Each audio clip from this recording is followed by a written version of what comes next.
layuin. Narito tayong lahat upang mapakinggan at masaksihan ang mga saloobin itong Ginoong at pinipiling mambabalagtas. Di pa ganyan. May tutuloy bang malaya na ang Pilipinas ni Joel C. Malagana? Sa lahat ng naririto, nanonood sa tanghalang ito. Nakiusap niya, itigil ang kwentuhan at tawanan.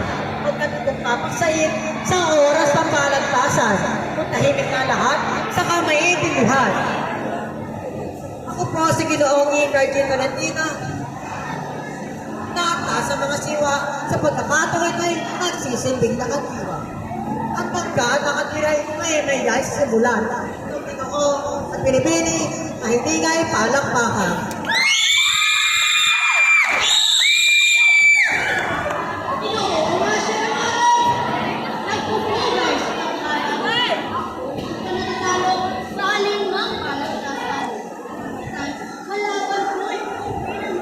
Nakakantras.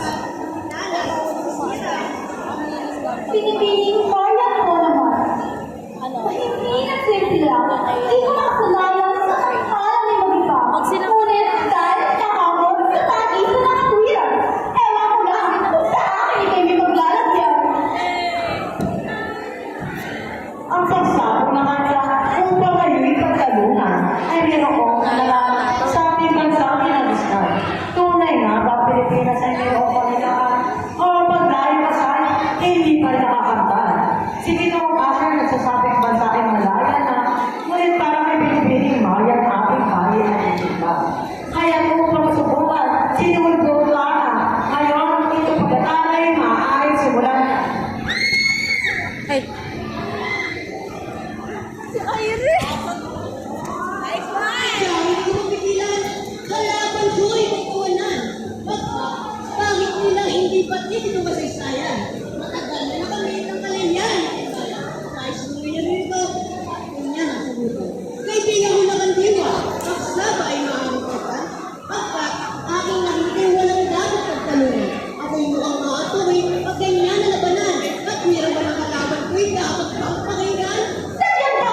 Ako na iyong bakit? Tulad kayo pa lang. Nasarado ang isipan. Ang laya ng ating bansay, ipadrako na kakamtan. Ang sinasabi mo ay ako wala sa rinda. Sa ngayon, ay hindi na tayo ang ulatan ng gayuan.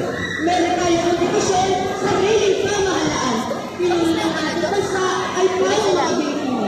Mga batas na lakban ng Mababali yan. ang bansa natin ay malayang Pilipino sa konstitusyon. Tinanggap na ng ito, tayo bilang sa nasyon. Pananaw, Pagkula, Amerikano at Hapon ay malinaw ang isla at malinaw malaya sa Panginoon. May pagbansa pa lang ano, may pagbansa pa lang wika. Diba? Yan ang patunay ng isang malayang republika. Hindi ko maintindihan kung bakit tayo nagkakapi at uli ng kalayaan na matagal na nasa atin. Kalayaan hindi tunay. Siya tawag natin. Kasaling lang hindi ganyan. Tunay. Pwede kami. Tayo may gobyerno. Konstitusyon na tuwingan. Ngunit kanina may testa.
ay huwag mo kalimutan.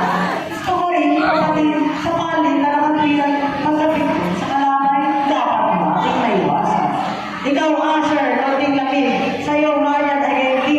Pagpapatakpas, nakatwiran, dapat mong panalingin. Ngayon, ating ito ulit ang ating balagtasan. Palitan kasi tayo, ulit natin papakinggan. Ang tunay na nangyayari, nagaganap sa ating bansa ay walang iba kundi tayo sadyang anak ng malaya.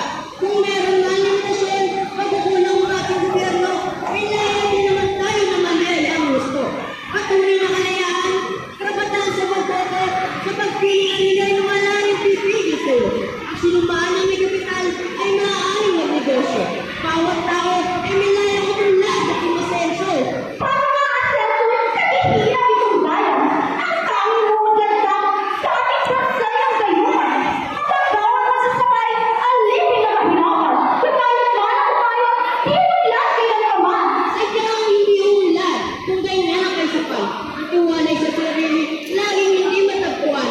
Ang dayuhan na hindi dapat ito ay nakalaban pagkat kinakatuwang sa pagulad sa bayan. Kung ang iyon na kaisipan, ang sa ating ay lumalaso. Yan tayo naninilang nakabuhay sa ilusyon. Ang ideya ng lahi, wala ang nakakaroon. Ang isa lang solusyon, isa lang ang solusyon. Wala nang dahilan, kalayaan ipaglaban sa panahon ng kakusan sa bansa nating ukasan. Sen, ang pagkakaisa, sadyang dapat isalang-alang. Sen, kanya lang kalayan, sadyang dapat Tama, di ka, Ted.